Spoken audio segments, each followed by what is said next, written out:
आत्मसिद्धि शास्त्र में आत्मा के चौथे स्थानक में आत्मा भोक्ता है, इस पर चर्चा चल रही थी। फलदाता ईश्वर तणी एमा नथी जरूर, कर्म स्वभावे परिणमे थाय भोगती दूर। फल देने वाला कोई सर्वशक्तिमान ईश्वर या उसको कोई प्रतिनिधि नहीं है, ऐसा निश्चित रूप से सूत्रकार कहते हैं।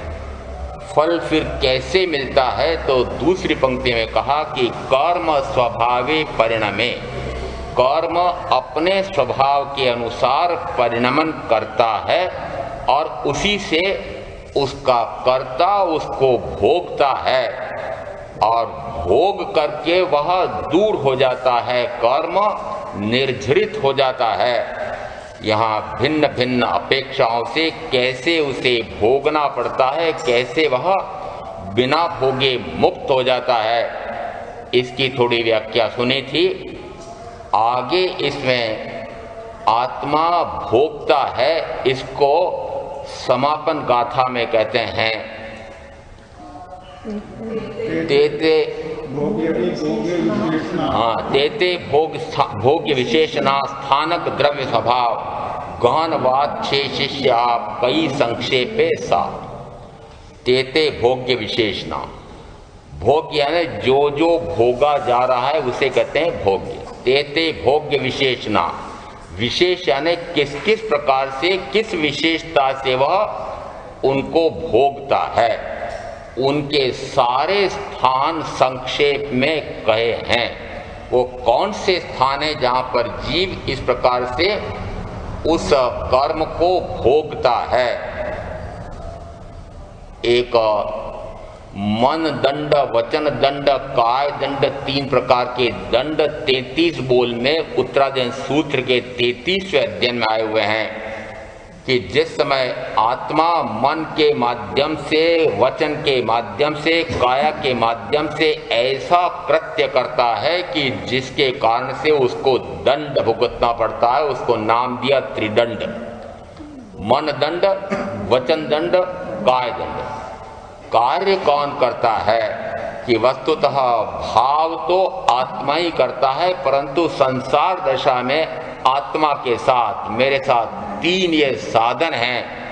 मन से मनन करके, वचन से बोलकर, काया से जब मैं क्रियान्वित करता हूँ, उसमें कौन से कार्य करता हूँ, तो प्रथमतः अधिकांश में गहनता से, गाढ़ता से तो मैं प्राणातिपात से लगाकर मिथ्या दर्शन शल्य तक के पाप कर्म करता हूँ।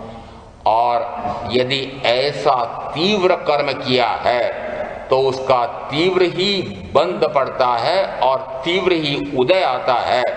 जब वह तीव्र उदय आता है तो वह पुनः कैसे भोग लेता है, उस पर कल व्याख्या की थी कि जैसे किसी भी उद्गल पर इस जीव के दुर्भाव सद्भाव की छाया पड़ती है। यदि दुर्भाव है, दुष्कृत भाव है, दुष्कृत्य है, कुकर्म है, पापाचरण है, तो उसका प्रभाव किस पर पड़ता है, तो कि सामने जो भी होता है उसके ऊपर उसका प्रभाव पड़ता है। तो सामने इस आत्मा के साथ संयोग से निकटतः जुड़ा हुआ यह शरीर है और इस शरीर के साथ 2 और शरीर है, एक कारमाण शरीर और एक तेजस शरीर।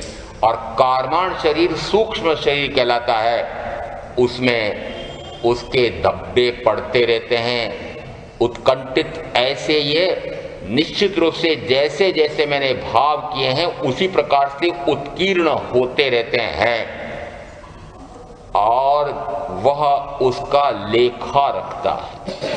कहते हैं ये कर्म का लेखा कौन रखता है, वह कर्म का लेखा आपके साथ जुड़ा हुआ एक कारमाण शरीर है, वह निरंतर उसको लिपिबद्ध कर रहा है, टंकित कर रहा है, उट्टंकित कर रहा है। निरंतर वह इतना सजग है कि एक एक समय में उसमें जो जो भाव हो रहे हैं उन सब का वह जो रेखांकन हो रहा है वह प्रत्यक्ष प्रतिबिंबित उस पर हो जाता है। कैसे होता होगा?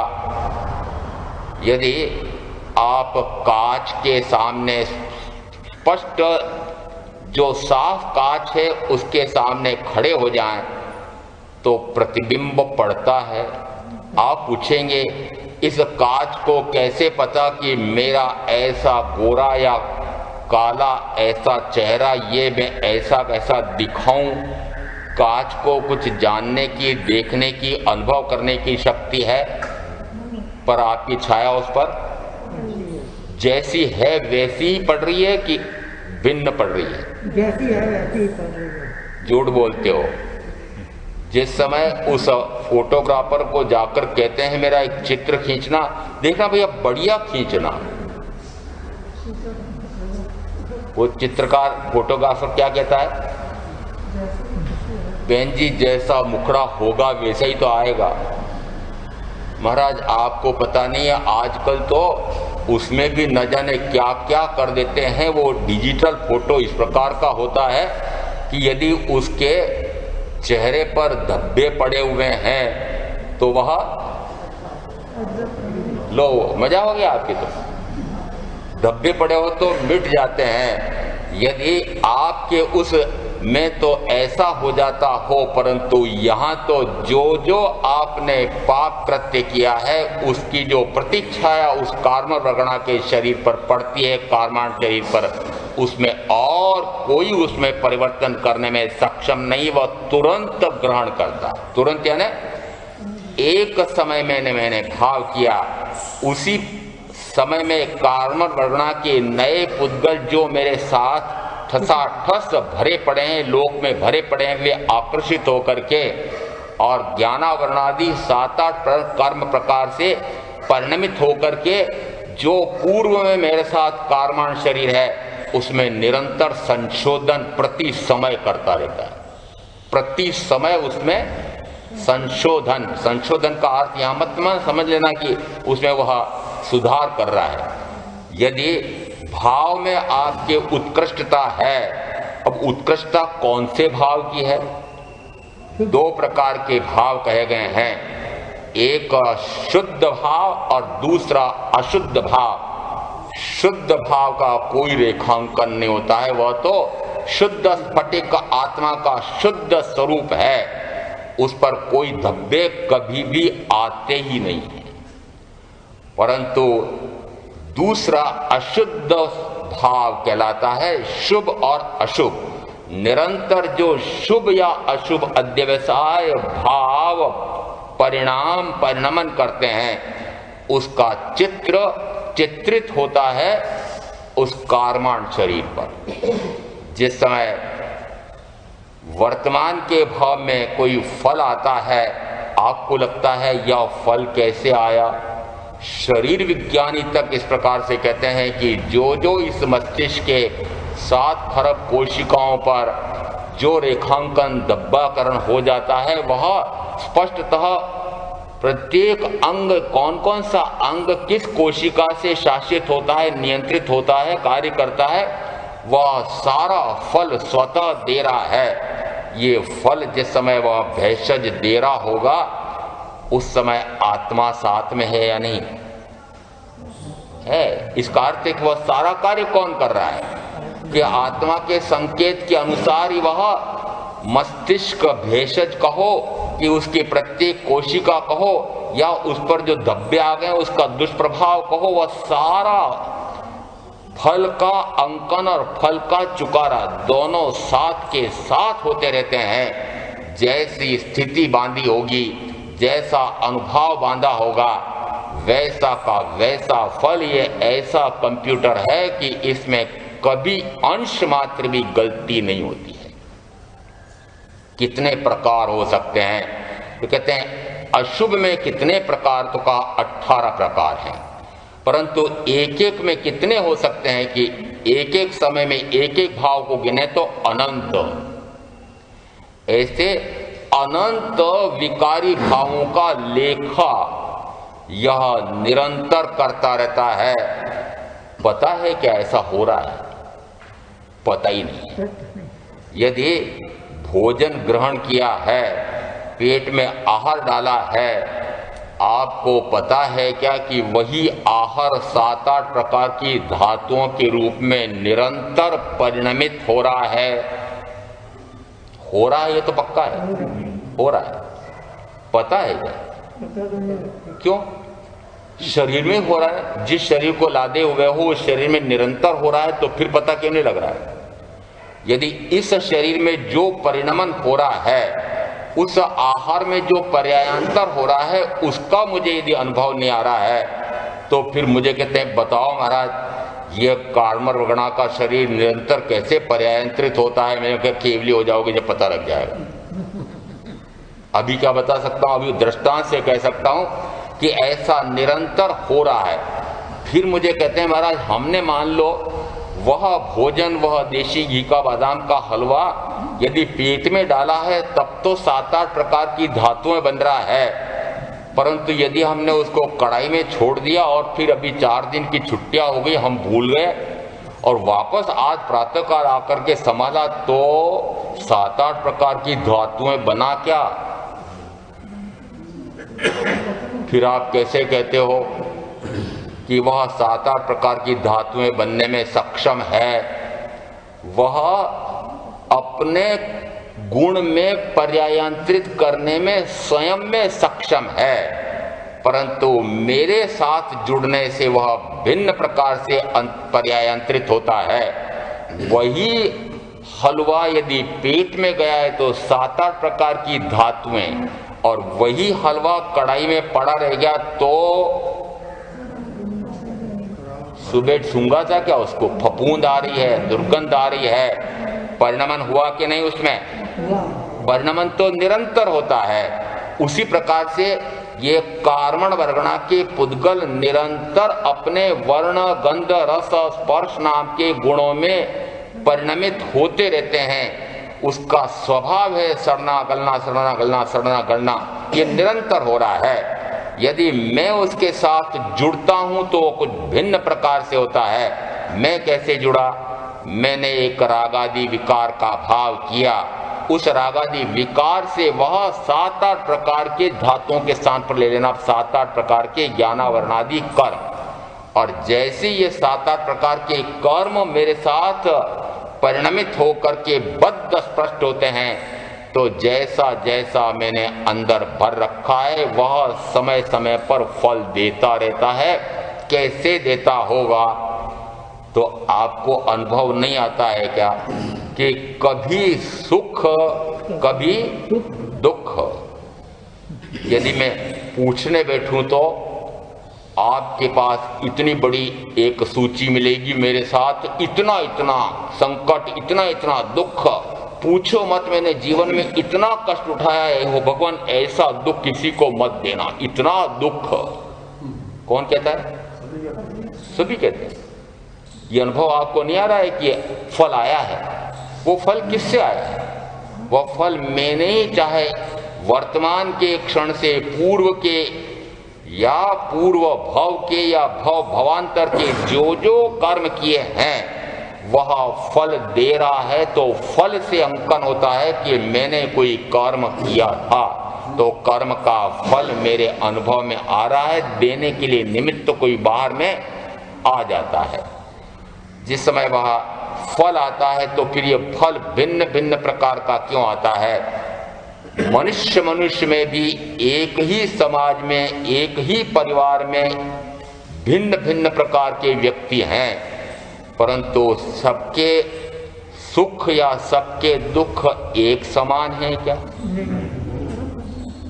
तो मैं माताओं को पूछता हूं, आपकी दोनों संतानें, चारों संतानें, सहोदर आपके उदर में से निकली हुई, और फिर उनको तो कम से कम एक जैसा सुख या एक जैसा दुख देते हैं? लो, कर्म के अनुसार फल मिलता है, मेरे अनुसार नहीं मिलता है। तो फिर क्यों इतराते हो कि मैंने इसको बढ़िया बना दिया, होशियार बना दिया, बड़ा पढ़ा लिखा दिया, बड़े पद वाला हो गया? अरे वह तो उसने जैसा किया है वैसा फल स्वतः मिलता है। यदि आपने उसकी शिक्षा दीक्षा पर विशेष ध्यान दिया है तो आप उसके कर्म के अनुसार मात्र निमित्त बनते हैं। ऐसा जिस समय मनुष्य और मनुष्य में भी अंतर दिखाई दे रहा है, और क्या ऐसा नहीं दिखता है कि बहुत सारे लाखों करोड़ों ऐसे मनुष्य हो सकते हैं कि जो पशुवत जीवन जी रहे हैं, ऐसे भी हो सकते हैं जो नारकी जीवन जी रहे हैं। इसका अर्थ है कि मनुष्य में भी, मनुष्य जो देवी सुख भोग रहे हैं, मनुष्य में जो मानवीय सुख भोग रहे हैं, मनुष्य जो पशुवत दुख भोग रहे हैं, मनुष्य जो भयंकर से भयंकर नारकी के दुख भोग रहे हैं, अनुभव से सिद्ध होता है, अनुभव से सिद्ध होता है। तो यहां कहते हैं तेते भोग्य विशेषणा स्थानक द्रव्य स्वभाव, जैसा उस द्रव्य का उस जीव का स्वभाव है, स्वभाव यानी क्या क्या किया उसने, वह स्वभावतः फलित हो रहा है। और यदि ऐसा भी देखें कि यह एक ही गति नहीं है, एक दूसरी गति तो प्रत्यक्ष अनुभव में आ रही है, तिरंज गति तो दिखाई देती है। आपके सामने तिरंज गति के जीव हैं, उसमें पृथ्वी पानी अग्नि वायु वनस्पति। उत्तरार्जुन सूत्र का 10वां अध्ययन कहता है, असंख्यात काल तक मैंने पृथ्वी पानी अग्नि वायु में बिताया है। फिर कहा अनंत काल मैंने वनस्पति काल में बिताया है। और कहां तक कहते हैं कि एक निगोदिया का जीव मनुष्य श्वासोश्वास ले उतनी देर में 17-18 बार जन्मता मरता है। और महावीर का अंतिम देशना वाला आगम कहता है कि जन्म दुख है, मरण दुख है। तो यहाँ यदि इतनी सी देर में 17 बार जन्म और 18 बार मरण, ऐसा जो कहा गया है, वह किस अपेक्षा से कि इतना जन्म मरण का दुख वहां पर वनस्पति काय में निगोद में उठाया है। अनुभव में आ सकता है क्या कि इनको भी इतना दुख होता है? क्या पृथ्वी पानी अग्नि वायु को दुख नहीं है? इन जीवों को भी दुख है। उसी प्रकार से फिर आगे कहा कि बेंद्री तेंद्री चौंद्री पंचेंद्री में मैं कितने काल तक दुखी होकर के आया हूं, तो कहा संख्यात काल। और पंचेंद्री में फिर संख्यात कहकर के तिरंज पंचेंद्री में कहकर कहा मनुष्य में, तो कहीं उल्लेख शास्त्र में आगम में तो मिला नहीं। शास्त्रों में आया है कि 2 सागरोपम के काल में मनुष्य भाव मात्र 8 होते हैं। ऐसे 2 गतियों में सभी जीवों के भिन्न भिन्न प्रकार के सुख या भिन्न भिन्न प्रकार के दुख या प्रत्यक्ष देखने में आ रहे हैं। ये तो गति अपेक्षा से कहा है। और यदि एक ही गति में से एक जाति के जीव हैं, उनकी योनियां कितनी हो सकती है? कि सारे चारों गतियों के जीवों की योनियां गिने तो 84 लाख। इसका अर्थ है कि कितनी कितनी योनियों में जाकर के, कितनी कितनी गतियों में जाकर के, कहां कहां मैंने सुख या कहां कहां मैंने दुख, अधिकांश में तो मैंने दुख ही उठाया है। और 2 गतियों के बारे में हम आगम से, गुरु से समझते हैं, उसमें विश्वास करते हैं कि तीर्थंकर सर्वज्ञ होते हैं और उनकी वाणी को ग्रथित करके गणधरों ने संचित किया था, संग्रहित किया था। और गुरु शिष्य परंपरा से मेरे पास आया है। मैं ऐसा कहता हूं कि भाई महावीर ने अपने ज्ञान में प्रत्यक्ष देखा है। वे क्यों कहने लगे कि नरक नहीं है, फिर भी कहा कि नहीं, ये लोग पाप न करें इसलिए इनको थोड़ा डराए हुए रखो, इसलिए नरक गति, ऐसा उन्होंने कल्पना से कहा क्या? जैसा उन्होंने जाना, जैसा उन्होंने देखा, जैसा उन्होंने अनुभव किया, वैसा कहा। और अपेक्षा से कहते हैं कि यदि किसी ने 18 प्रकार के पापों में से कोई भी पाप गाढ़ गाढ़तर गाढ़तम, जगन्य, मध्यम, उत्कृष्ट, और उसमें भी फिर असंख्यात असंख्यात भेद, यदि उसने गाढ़ से गाढ़तम पाप किया है तो कहा वह कहाँ जाता है उसका दुख भोगने के लिए, फल भोगने के लिए? तो कहते हैं नरक में जाकर भोगना पड़ता है।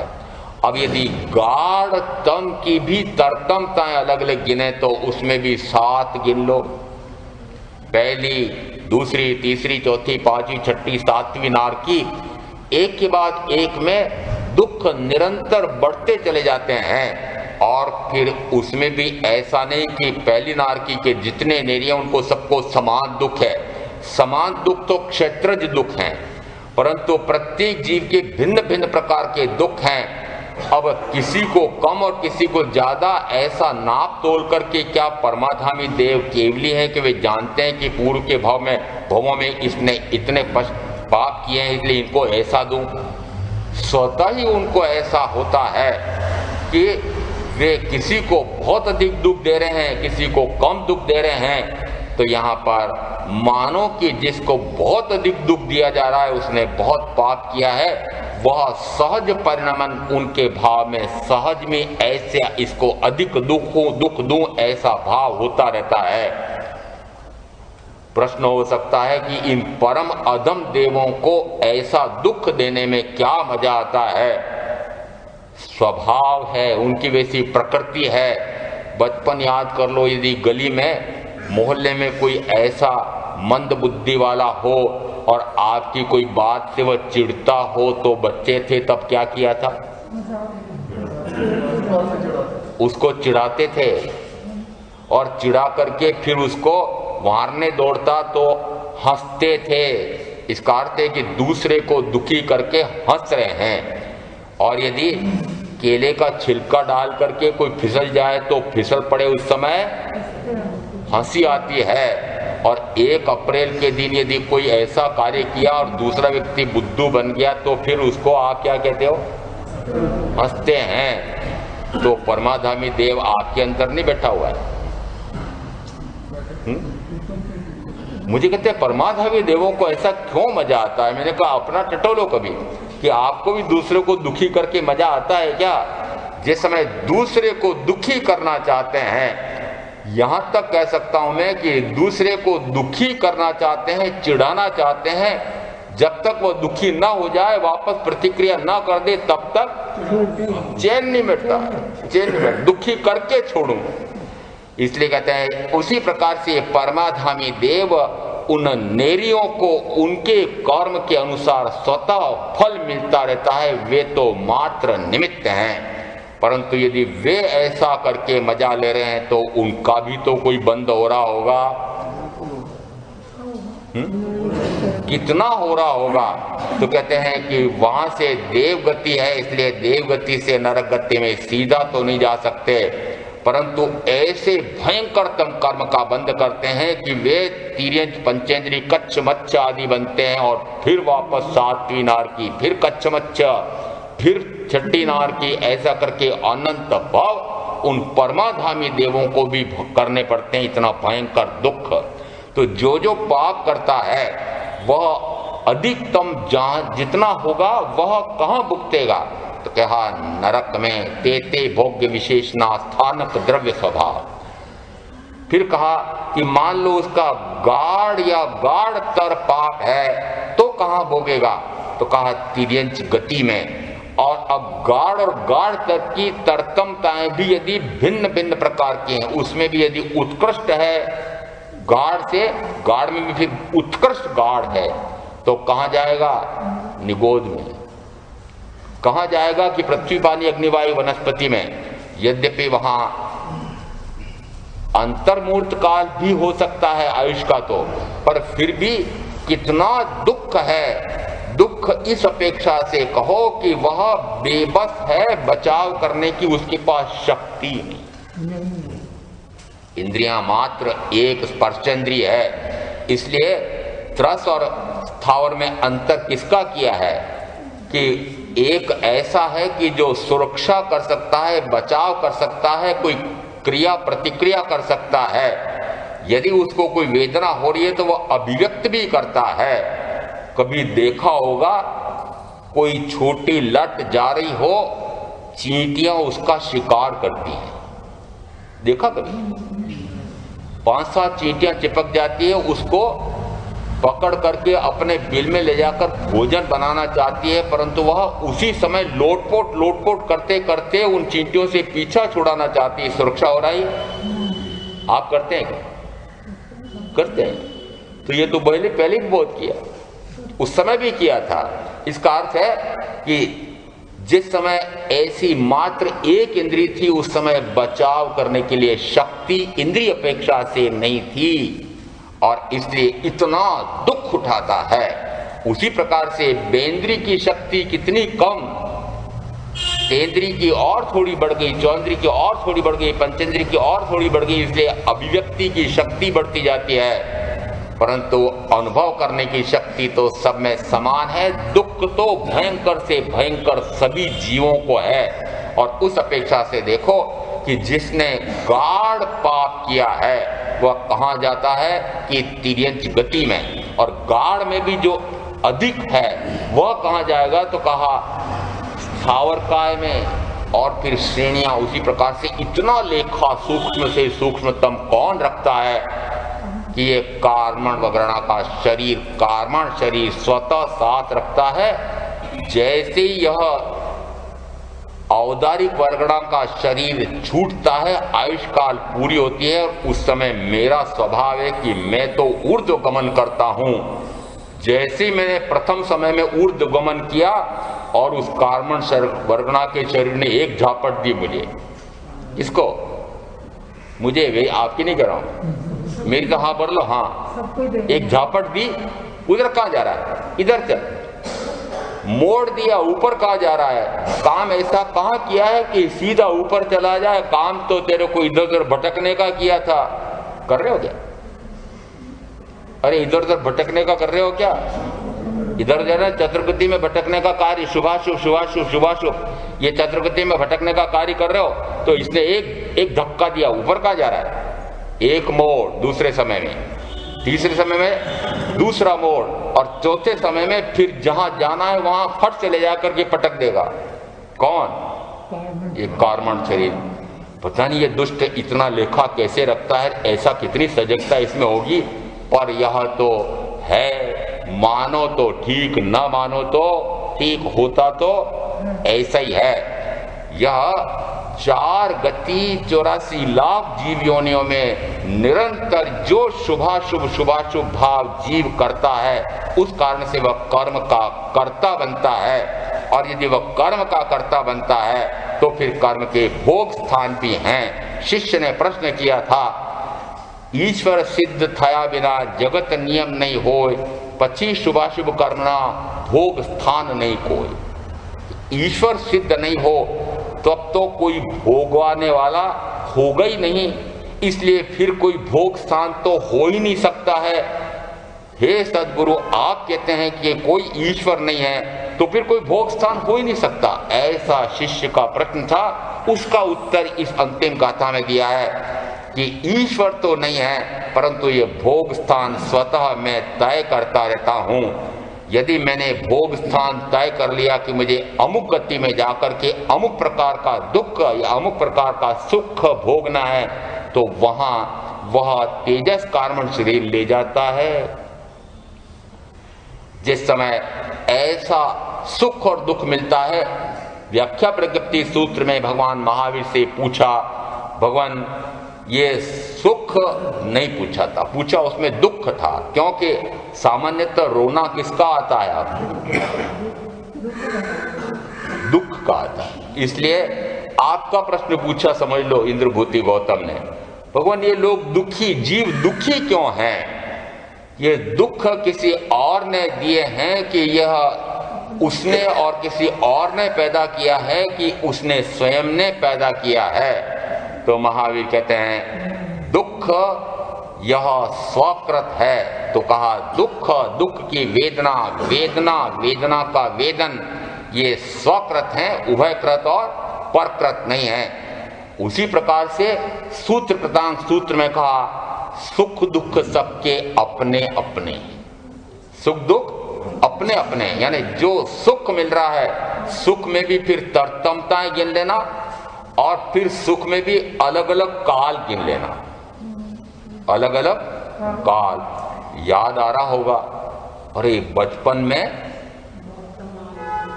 बड़ा सुख था।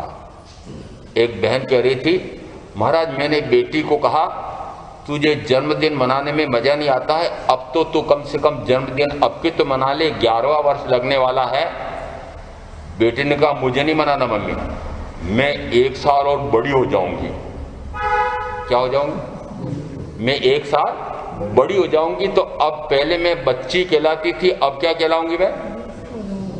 मुझे बड़ी नहीं कहलाना।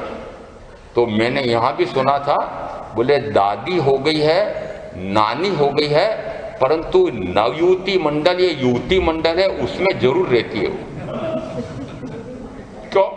क्योंकि यदि महिला मंडल में चले जाए तो बड़ी कहलाएगी, बूढ़ी कहलाएगी। नहीं, मुझे बूढ़ी और बड़ी नहीं कहलाना, मुझे तो युवती नवयुवती बने रहना है। तो यहाँ आप क्या चाहते हैं? अरे सुख की घड़ियां बनी रहे, सुख की घड़ियां बनी रहे। निरंतर आप ये ऊहापोह करते रहते हैं, संकल्प विकल्प करते रहते हैं। यदि सुख प्राप्त हो गया है, कौन सा? मात्र इंद्रिय विषयों का सुख। यदि इंद्रिय विषयों का सुख प्राप्त हो गया है, येन केन प्रकारेण पूर्व भव के पुण्य के फल से यदि सुख के साधन परिजन जुट गए हैं, तो अंदर में चाह क्या रहती है? निरंतर ऐसा चिंतन चलता रहता है कि यह विलग न हो जाए, छूट न जाए, चला न जाए। और इसको महावीर के आगमों में कहा, ऐसा जो भाव है वह आर्त ज्ञान। कौन सा भाव? जो प्राप्त सुख हैं वो अप्राप्त जैसे न हो जाए, यह आर्त ज्ञान है।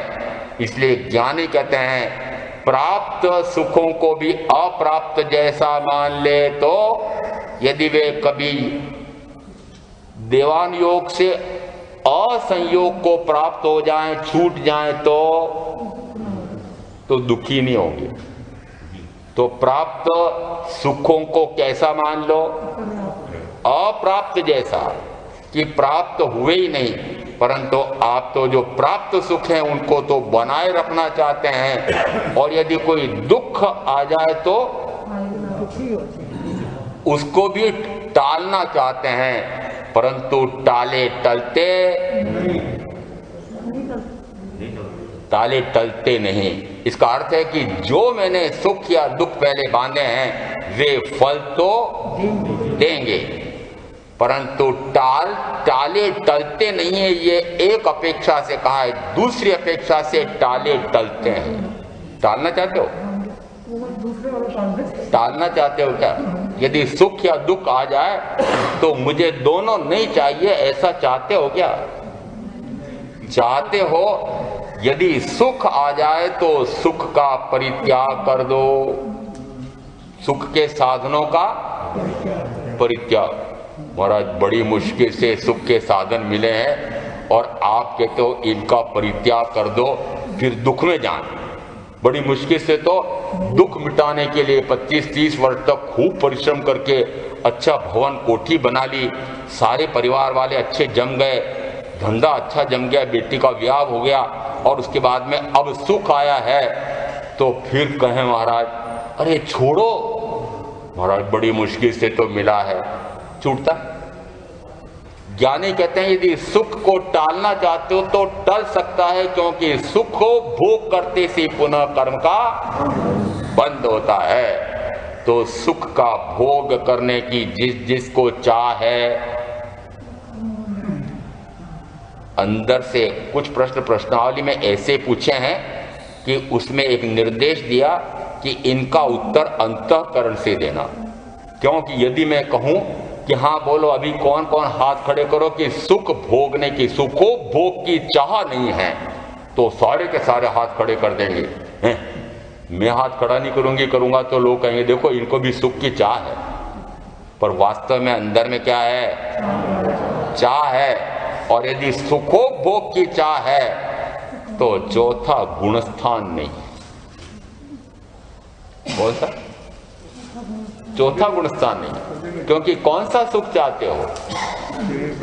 इंद्रिय विषयों का, शरीर का सुख चाहते हो। यदि शरीर का और इंद्रिय विषयों का सुख चाहते हो तो आत्मा का सुख मिलेगा? आत्मा का सुख चाहते ही नहीं है, मोक्ष का सुख चाहते ही नहीं है। सिद्ध शिला पर कैसे अनंत अव्यवहार सुख मिलता है उसका लक्ष्य नहीं किया है। अंदर में अनंत आनंद का अनुभव कैसे आ जाए उसका अभी लक्ष्य नहीं किया है। कब कहूं ऐसा कि यदि बाहर में सुखोपभोग की चाह है तो, इसे कहते हैं यदि उस चाह को मिटा दें तो कैसे मिटे? या तो उन प्राप्त साधनों को अप्राप्त जैसा कर दो, या उन साधनों में निर्लिप्त, अभोगी, अग्रद्ध, अनासक्त रह सकते हो, रह सकते हो, उदासीन रह सकते हो। उदासीन का अर्थ यह मत समझना कि मुंह लटकाए रहना वहां पर। उदास नहीं रहना है, उदासीन रहना है। मिला तो क्या और ना मिला तो क्या। यह तो पूर्व के पुण्य का कचरा है, न जाने कब पाप का उदय आ जाता है और उस समय यही सुख दुख में बदल जाता है। यही व्यक्ति जो वर्तमान में सुख दे रहा है यह न जाने कब विपरीत हो जाए और दुखी कर दे। होंगे ना अनुभव ऐसे तो हैं?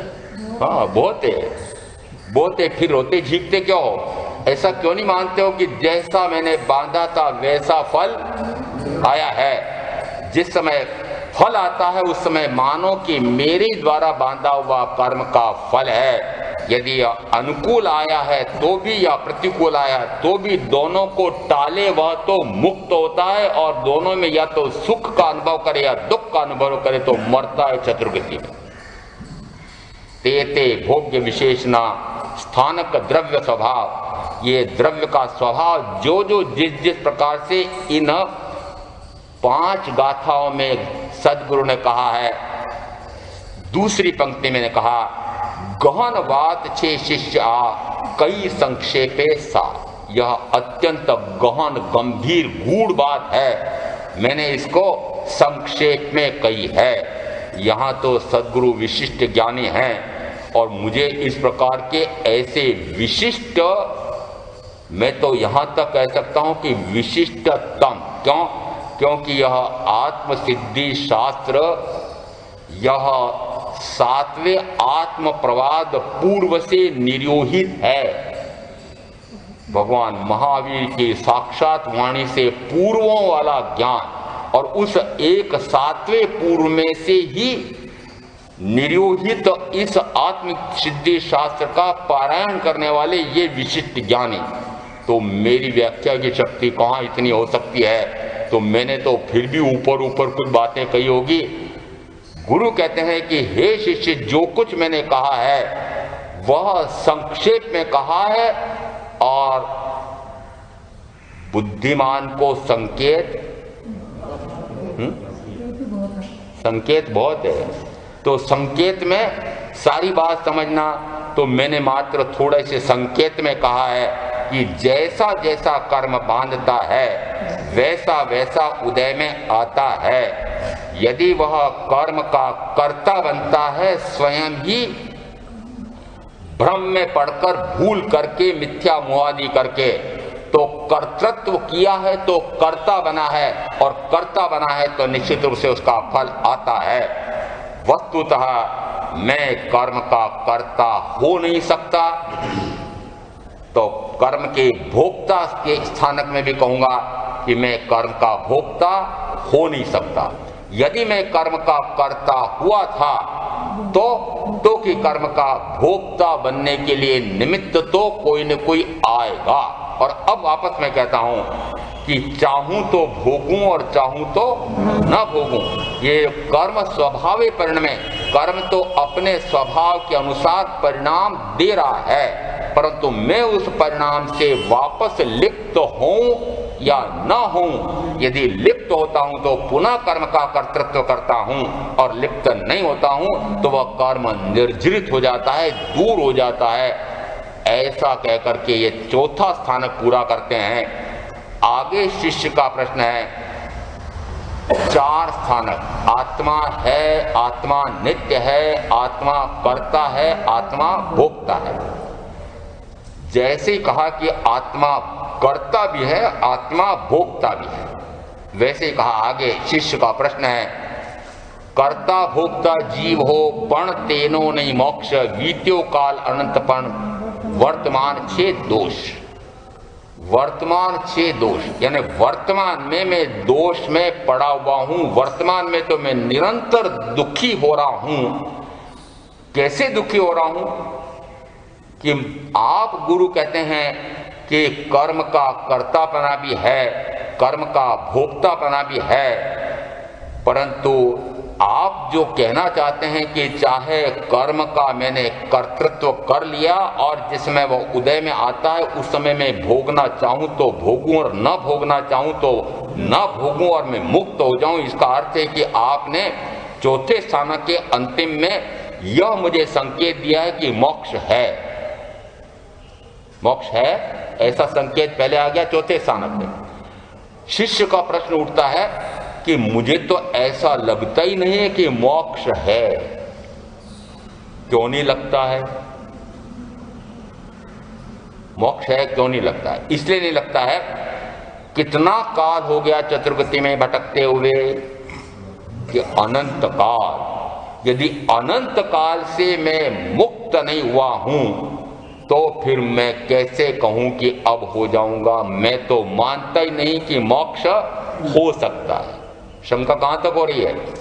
स्वयं पर ही शंका हो रही है। स्वयं पर कैसे हो रही है कि स्वयं का अनुभव है कि मेरे अनंत काल से निरंतर कभी शुभ और अधिकांश में अशुभ भाव करने के कारण निरंतर मैंने चतुर्गति में भ्रमण किया है।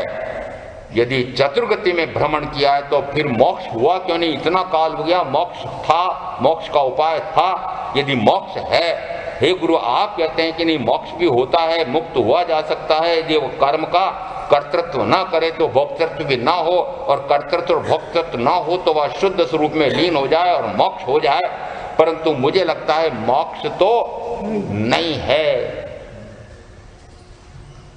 कहां है मोक्ष? आपके बेटे पोते से पूछो, वो कहेंगे नहीं मोक्ष भी है, ये ऐसे अनंत सिद्ध परमात्मा मोक्ष में विराजमान हैं। दादाजी बताओ जरा वो मोक्ष कहाँ है? बता सकते हो? हाँ बताएंगे, नक्शा खोल करके बताएंगे। देखो ये इस प्रकार का ये पूरे लोक का नक्शा है और ये त्रस नाड़ी है, यहाँ पर ये जम्बू द्वीप है, इसमें ये 1.25 लाख योजन का मेरू पर्वत है और इसके उत्तर दक्षिण में पूर्व पश्चिम में अमुक अमुक ऐसे ऐसे ये सारे क्षेत्र हैं, और फिर ऐसे असंख्यात द्वीप समुद्र मिला करके लोक कहलाता है। इस लोक के अंतिम भाग में एक सिद्ध शिला है और वहां पर अनंत सिद्ध विराजमान हैं। देखा आपने? है? देखा आपने? क्या पूछता है बेटा? पता क्या पूछता? देखा आपने? हाँ कल्पना है, कल्पना है। ये बात कौन कह रहे हैं? आपके भगवान महावीर के कुल में जन्म लेने वाले कहते हैं कहाँ है परमात्मा और कहाँ है अरिहंत परमात्मा, और वे अरिहंत परमात्मा कौन से महाविद्यालय में रहते हैं? ये मुझे दादाजी, दादी जी, मम्मी बताओ जरा। ये मेरे पास 6 महाद्वीपों का और 6 महासमुद्रों का एक पूरा पृथ्वी का नक्शा है, और जरा बताओ इसमें कि कहाँ पर मेरू पर्वत है। 29,000 फीट ऊंचा एक हिमालय की चोटी वाला तो पर्वत मेरे भूगोल में आया है, परंतु 1.25 लाख योजन वाला तो इसमें कहीं नहीं है, दिखता है। तो क्या वो अदृश्य रहता है? यदि ये सारा सिद्ध करवाओ मुझसे तो मैं कहता हूं मैं तो समर्थ नहीं हूं, केवली हो जाऊंगा जब बता दूं। वर्तमान में यदि हम इस वर्तमान पृथ्वी जो भूगोल शास्त्री जानते हैं उसके अतिरिक्त और कुछ भी अभी किसी को भी ज्ञान हुआ नहीं है। खगोल शास्त्री, खगोल शास्त्री भी मात्र इतना ही कहते हैं, यद्यपि ये तो कहते हैं कि इतने तारे हैं, इसमें इतनी आकाश गंगाएं हैं और एक एक आकाश गंगा में असंख्यात तारे हैं और उसमें फिर कितनी आकाश गंगाएं हैं, तो क्या असंख्यात आकाश गंगाएं हैं। तो चाहे खगोल शास्त्री भूगोल शास्त्री भी यहाँ तक तो खोज कर पाए ना कि ऐसे असंख्यात तारे हैं, कहाँ जीवत्व शक्ति है पता लगा पाए कि नहीं। भगवान महावीर कहते हैं कि ऐसे असंख्यात द्वीप हैं, असंख्यात समुद्र हैं और कहाँ कहाँ मनुष्य हो सकते हैं। तो फिर हमारे आगम में वर्णन आया हुआ है कि अमुक अमुक 15 ऐसे आर्य क्षेत्र होते हैं जहाँ पर ऐसे मनुष्य होते हैं, अमुक अमुक ऐसे क्षेत्र होते हैं जहाँ पर मनुष्य पाए जाते हैं या अन्य जीव पाए जाते हैं। अब उनकी खोज तो वैज्ञानिक आधार पर जैसे आज खोज करके दिखा रहे हैं, वैसा महावीर के आगमों के अनुसार खोज करके दिखाना संभव नहीं है। परंतु यदि सर्वज्ञ सर्वदर्शी तीर्थंकर परमात्मा ने यह कहा है तो क्या वह असत्य मानो? सत्य मानो। यदि एक अंश में असत्य मानो तो संपूर्ण अंश में असत्य मान लूंगा। इसलिए कहा कि जैसा है वैसा मानू और मान लो कि अगोल खगोल या महावीर के उस सूर्य प्रज्ञप्ति चंद्र प्रज्ञप्ति में ये कैसे कैसे यह ग्रह नक्षत्र चलते हैं, ये गणितानुयोग बड़ा विशिष्ट आया हुआ है। और मान लो मुझे आप पूछो और मैं ना बता सकूं, महाराज क्या जानते हो फिर आप? तो मैंने कहा कि मुझे इसको जानने से आत्मा के कल्याण के लिए कोई लाभ होने वाला नहीं है। इसलिए उत्तराजन सूत्र में कहा प्रयोजन भूत जान लो, जिससे मेरी आत्मा का परिष्कार हो जाए, मैं कर्म कलंक से रहित हो जाऊं, विकारों से रहित हो जाऊं, वह मेरे लिए प्रयोजन भूत है। और विशिष्ट जिसको करना है वह जिसके पास दीर्घ आयु है, तीक्ष्ण बुद्धि है, वह वे सब करो। आप सबके पास बहुत समय है तो सारा खोजो, मेरे पास तो नहीं है। क्यों? कि मुझे पता है कि इतने वयोवृद्ध अवस्था में जाकर के संयम लिया है, अब मैं यहाँ से इतना सारा कहाँ खोजूं। तो जिस समय इस प्रकार से कहते हैं कि सिद्ध शिला है और वहां पर अनंत सिद्ध विराजमान है, पता नहीं कितने प्रश्न खड़े हो जाते हैं। इस कारण से गौतम बुद्ध एक ऐसे हुए, उन्होंने कहा ईश्वर है कि ईश्वर नहीं है, इन जंजालों में क्यों पड़ते हो, ये जीव कब से है कब तक रहेगा, इसको क्यों जंजाल में पड़ते हो, वर्तमान को देखो। महावीर ने सबका उत्तर दिया, ये जीव कब से है, ये जीव कहाँ से आया है, कहाँ तक रहेगा, कहाँ से आया कहाँ तक रहेगा। जैसे मैंने कहा भगवान बताओ फिर आप सर्वज्ञ हैं तो बताओ कि जीव कब उत्पन्न हुआ। महावीर कहते हैं अनुत्पन्न, कभी न कभी तो उत्पन्न हुआ होगा। जब कहा ना कि अनुत्पन्न है, परंतु हमें विश्वास आता नहीं, कभी न कभी तो इसकी आदि होना चाहिए। यदि सर्वज्ञ को पूछें कि कोई आदि थी क्या, तो वे कहते हैं नहीं अनादि से है ना, आदि है ही नहीं तो मैं आदि कहां से बताऊं। यहाँ ये जो अनादि से अनंत जीव हैं, अनादि से अनंत पुद्गल परमाणु भी हैं, अनादि से शेष 4 द्रव्य भी हैं और ये सारे अनंत काल तक रहेंगे। ऐसा निरंतर चतुर्गति रूप षष्ठी यह तो अनादि अनंत, यह तो निरंतर रहेगा। परंतु यदि अनंत काल से मैं न समझ पाया तो क्या इसका अर्थ यह है कि अब भी यदि मैं समझना चाहूं तो न समझूं और चतुर्गति में निरंतर भटकता रहूं, ऐसा है क्या? ऐसा नहीं है। जो इसमें से निकलना चाहे वह निकल सकता है। प्रमाण क्या है? निकल सकता है, इसका प्रमाण क्या है? तो वर्तमान में भी इस प्रकार के साधक हैं और भगवान महावीर के बाद 2600 वर्षों में भी इस प्रकार के साधक हुए हैं। और भगवान महावीर के काल में 50,000 इस प्रकार के शिष्य थे कि जिन्होंने मुक्ति का मार्ग पकड़ा था। और सिद्ध शिला पर जाकर के सिद्ध होना यही मात्र मोक्ष नहीं है। मोक्ष वस्तुतः आत्मा में ही है, मोक्ष स्वरूपी में ही हूं। तो यहां प्रश्न क्या आ रहा है? प्रश्न आ रहा है कि इतना काल व्यतीत हो गया है और निरंतर मैं तो दुख ही दुख उठा रहा हूं, कभी जन्म कभी मरण, कभी जन्म कभी मरण, कभी जन्म कभी मरण, अंत ही नहीं आ रहा। अब तो पक्का हो गया कि अंत आ गया। अब पक्का हो गया क्या कि अंत आ गया। किसका पक्का माना जाता है? अंत आ गया है ऐसा किसको पक्का माना जाता है? कि जिसको आत्मा का अवबोध, आत्मा का बोध, आत्मा का ज्ञान, आत्मा को आत्मा का ज्ञान हो गया हो, उसको अब भव नहीं करने हैं।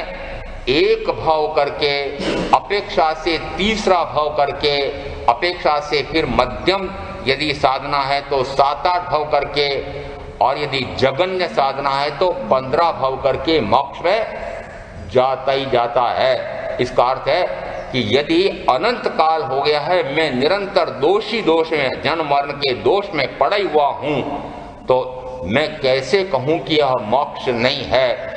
शिष्य को इसलिए लगता है कि अनंत काल हो गया और ये अनंत जीव संसार में भटक रहे हैं, तो फिर यदि मोक्ष होता तो ये मोक्ष चले क्यों नहीं गए? कितने चले गए? अनंत चले गए। कैसे विश्वास करें? तो कि सर्वज्ञ की वाणी है। कैसे विश्वास करें कि यदि मैं चाहूं कि उस अनंत सुख का अनुभव करूं तो क्या वह अनुभव आ सकता है? वर्तमान में आ सकता है क्या? यदि वर्तमान में उस अनंत आत्मिक सुख का आनंद आ सकता है तो मानो कि आनंद है। वह आनंद बढ़ते बढ़ते जब पूर्णता को प्राप्त होता है, उस समय वह अनंत सुख, अनंत मोक्ष है। तो यहाँ वर्तमान में चूंकि मैं निरंतर कभी सुख और अधिकांशतः दुख प्राप्त कर रहा हूं, इसलिए मुझे विश्वास नहीं आता है कि मोक्ष है। इसलिए शिष्य का प्रश्न है, कर्ता भोक्ता जीव हो पण तेनो नहीं मोक्ष। जीव का कर्तापन भी मानो, भोक्तापन भी मानो, परंतु उसका मोक्ष तो निश्चित ही नहीं है। यदि मोक्ष है तो फिर ये इतने जीव, इतने नहीं अनंत जीव, कितने जीव? अनंत जीव। और अनंत जीव में मैं भी, कि अनंत जीव ऐसे अनंत काल से निरंतर चतुर्गति में 84 लाख जीव योनि में भटक रहे हैं, तो फिर यदि मोक्ष होता तो ये इतने क्यों भटक रहे हैं? ऐसा शिष्य का प्रश्न है।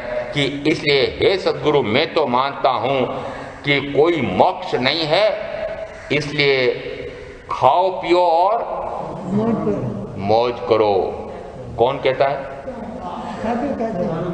अरे आजकल के सारे कहते हैं, आप यहां भली कहते हो, परंतु महाराज खाना पीना भोगना यह तो हमारा भी लक्ष्य है, कुछ सुख पूर्वक रहें, ऐसा भाव तो होता है। यदि कुछ सुख पूर्वक रहें, दुखी न हो, ऐसा भाव हो रहा है, शरीर संबंधी, इंद्रिय संबंधी दुख नहीं भोगना, ये मुझे सुख मिलते रहें, ऐसा अंदर में भाव पड़ा हुआ है, तो समझो अभी आपको आत्मिक सुख का अनुभव आया नहीं है। इसलिए उस इंद्रिय विषयों के माध्यम से, शरीर के माध्यम से सुख का ही अनुभव करना चाहते हो, और वह सुख तो क्षणिक होता है। इसलिए उस क्षणिक सुख के कारण से निरंतर आता है कि कभी स्थायी सुख यह तो हो ही नहीं सकता है। ऐसे शिष्य का प्रश्न है, विश्वास करो कि यदि सद्गुरु कहते हैं कि नहीं मोक्ष है, और जो मोक्ष प्राप्त हो गए उन्होंने कहा है, मोक्ष को प्राप्त हो गए। कौन? अरिहंत परमात्मा, तीर्थंकर परमात्मा मोक्ष प्राप्त हो चुके हैं। वो सिद्ध शिला पर जाना मोक्ष नहीं है, जिस समय उनको स्वयं को पूर्ण सुखानंद की प्राप्ति हो गई है, पूर्णानंद की प्राप्ति हो गई है, पूर्ण आत्मिक सुख में निरंतर ज्ञाता ज्ञाता ज्ञाता दृष्टा, ज्ञाता दृष्टा, ज्ञाता दृष्टा स्वरूप में निरंतर रमणता चल रही है, तो वे मोक्ष में ही है। ऐसे जो मुक्त जीव हैं, मोक्ष को प्राप्त हो गए ऐसे जीव हैं, वे कहते हैं कि मोक्ष है। इसलिए विश्वास करो कि मोक्ष है और उसका मान करके उसके अनुसार आत्मा का पुरुषार्थ आत्मा में जगाओ। अंश अंश में वह प्रकट होते होते पूर्णांश को प्राप्त हो सकता है और अंश या चौथे गुण स्थान से प्रारंभ होता है और पूर्णता 13वें गुण स्थान के प्रथम समय पर होती है। ऐसा तत्व का स्वरूप समझ करके मैं आप जो साधना करेंगे उनका अवश्य कल्याण होगा।